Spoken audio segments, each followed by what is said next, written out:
get no. Good girl. Easy. Good boy. Ow, ow, ow. Just at that side where he could potentially start spitting.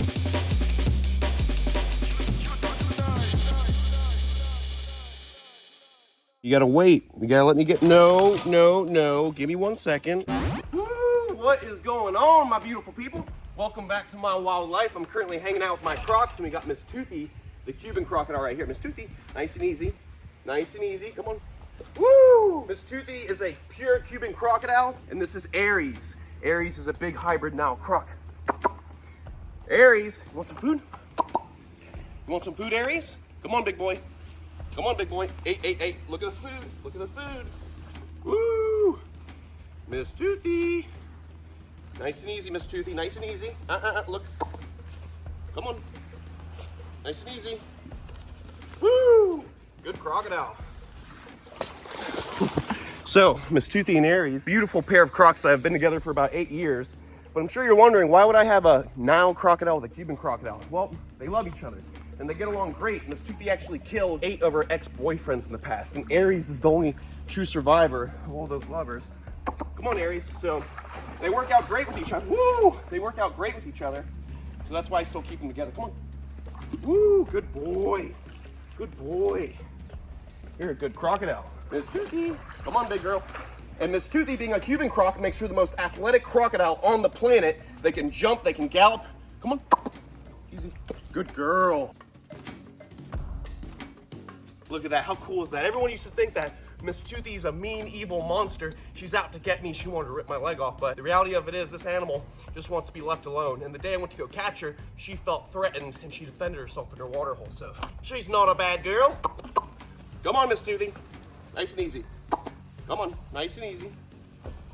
Nice and easy. Look at the rat. Look at the rat. Good girl. Good girl. Ooh. And Aries is pretty chill. I've known him since I was a little kid. He was actually at the native village where I first started working with crocodiles and alligators. And they put this crocodile in the alligator wrestling pit where I used to volunteer and do shows. Aries, come on, easy. Good boy, good boy. Big, beautiful tail, big, beautiful yellow coloration from the East Nile croc and the Cuban croc combination. So because they love each other, they're staying with each other for now. Whew. But I'll tell you what, we're trying to do conservation here, baby. And as soon as I get a big male Cuban croc purebred, we're probably gonna split them off so we can breed this critically endangered species, the Cuban crocodile. They need a lot of help. They only come from the Zapata Swamp and one island over in Cuba. So if they go extinct there in the wild, they're going forever. Miss Toothy. Miss Toothy. Come on, Miss Toothy. Nice and easy. Ooh, look at that. Ooh, you missed. Ooh, be nice. I think you guys had plenty for today. Ooh, so I'll leave them alone and feed one of my favorite girls, Nadia, the Siamese crocodile. Ooh, nice catch, Nadia. Nadia is a Siamese crocodile, critically endangered as well. They used to be found throughout Asia, but because of overhunting for their skin and their meat, they're pretty much almost extinct in most of their natural range. So that's why it's so important to breed these endangered crocs, because they're keystone species and they manage everything else in the ecosystem. Speaking of crocodilians, let's go see these new baby alligators. Beautiful property It's you a got here. beautiful day. It's a beautiful day with one of my good friends. Woo! Come on, let me get that note. Come on. Welcome to Wild Life. Wait, what? We didn't say the same thing. Cringe. Oh, come here, little baby. Oh, look at this. We got baby American alligators, and they're only a couple months old. This is perfect. So they're small enough where I can start working with them, getting them to chill out, and we can use these guys as outreach program animals. People can hold them, pet them, get the experience of a baby alligator. Ow, ow, ow. Oh, he's a little cranky. I love American alligators. They're so cute when they're babies. They're so tiny, but they make terrible pets. Never get these animals. There are states with no laws when it comes to keeping crocodilians, so people end up buying these when they're real small, and it's a big mistake because later on they could potentially go over 13 feet long. So don't get alligators unless you got a real facility and a real plan for them. They do not make good pets. They're so cute though. No! Okay, I see the door with the design and the keys and the camera. Who are you? Chandler's Wildlife. What's the respect my name? Come on in, we got some stuff to do. So, as you guys know, we got this new spitting cobra right here, and this is just a holding container. He's a little bit bigger than the babies we've been raising. So we're gonna take the spitting cobra and set him up in this vision cage over here. And what we'll do is set it up with some nice insulation and make it nice and snake-proof. Relax, look at this rankle spitter right here, relax.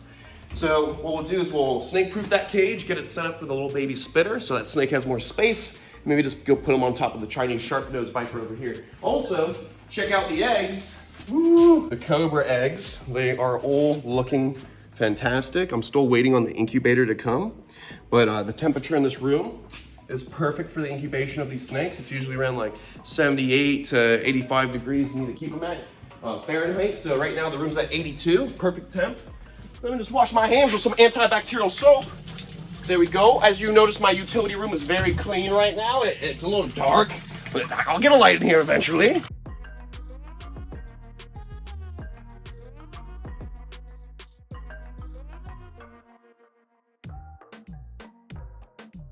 All right, my beautiful people, let's see how all the little babies are doing. I just gotta get this unlocked. There we go.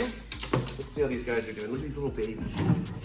So all green Komodo Island pits, and then one little blue one right there. They are just so freaking cute. Look at those vipers. Looks like a bunch of candy right there. Look, I'm gonna take a little bite.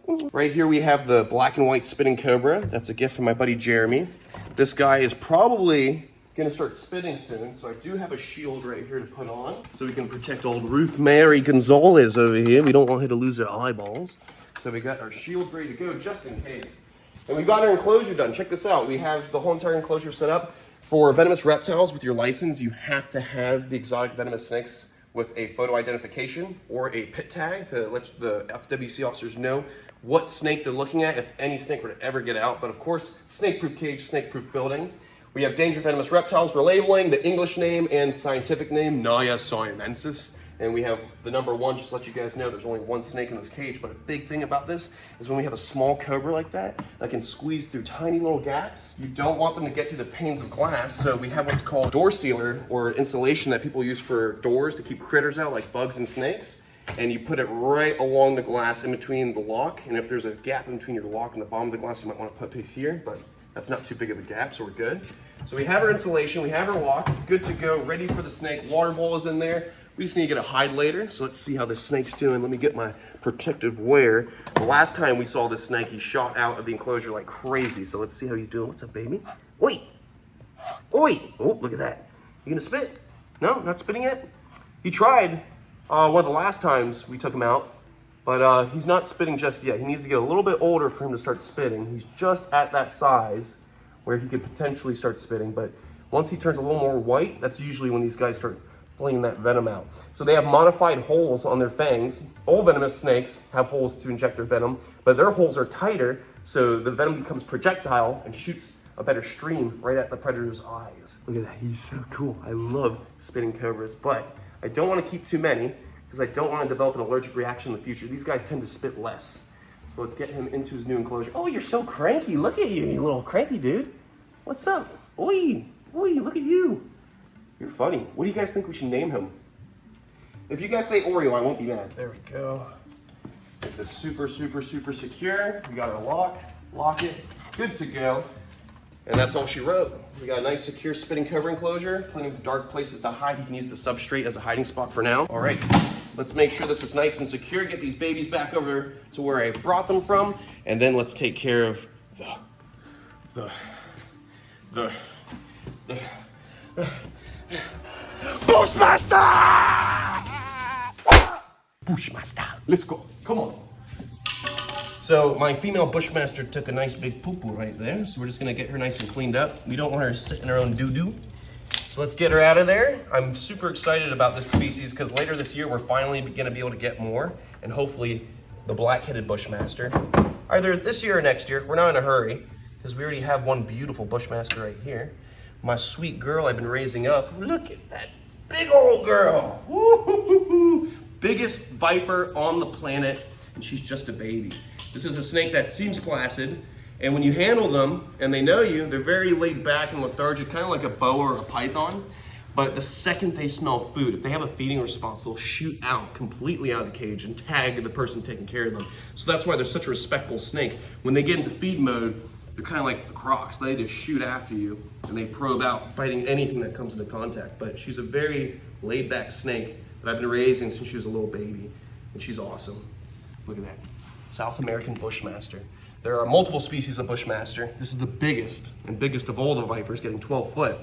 But another species out there that I just love is the black-headed Bushmaster, which is kind of like a white coloration with a gorgeous black head. Nice and easy, baby. So let's just get her into the holding receptacle while we take care of business. Woo! Such a cool snake. Get her right into there. And she's small, like I said, they get huge. They get monstrous. Oh, drop the coin right on her face. She's like, I can't see. Let's clean up that doo-doo, baby. Come on, let me teach you a little something, kids. You might call this fecal matter, but what I like to call it is a... Whoa. Look at that thing right there. That's huge. That's a spicy meatball. Ow, ow. Just kidding. Just kidding. Poop. Look at that. That's crazy. Can you guys see how big that thing is? Look at it with the black background. That's a baby Bushmaster. Imagine if it was 12 feet long. I'm gonna keep this. This is cool. Ooh, nice and clean, ready for my Bushmaster baby. Let's take her out, put her inside her enclosure. Ooh, she's just chilling. She's such a sweet animal. But do not underestimate the Bushmaster. They have an 85 to 95 fatality rate with the bite. Their venom is super, super gnarly. We're just gonna gently move her right inside her enclosure. She's just like, what's going on? What am I picking up in the air? The way that snake tongue works, the reason it's split is because when it goes out and picks up particulates in the air, whichever side of the tongue picks up the most scent for prey or a potential mate, they start heading in that direction. So it helps them figure out left or right. That's the whole point of having a forked tongue. And it works with an organ called the Jacobson's organ. You are such a mighty snake. There we go. Right into the enclosure. And like I always say, do not mimic what I do. I've been doing this my whole life. I make it look easy. All this is extremely dangerous. I cannot exaggerate that enough. But still, if you have something you love in your life, like working with animals or anything, do it, go for it. Do it the right way. Get your foot in the door. Start working your butt off. Show people that you really want it and anything's possible.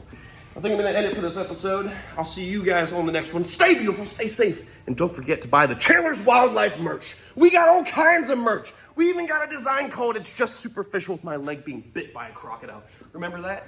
You guys didn't forget. I'll see you guys on the next one. Stay beautiful, stay safe, and most of all, follow your dreams and stay passionate about what you guys love. Love you guys. See you on the next one.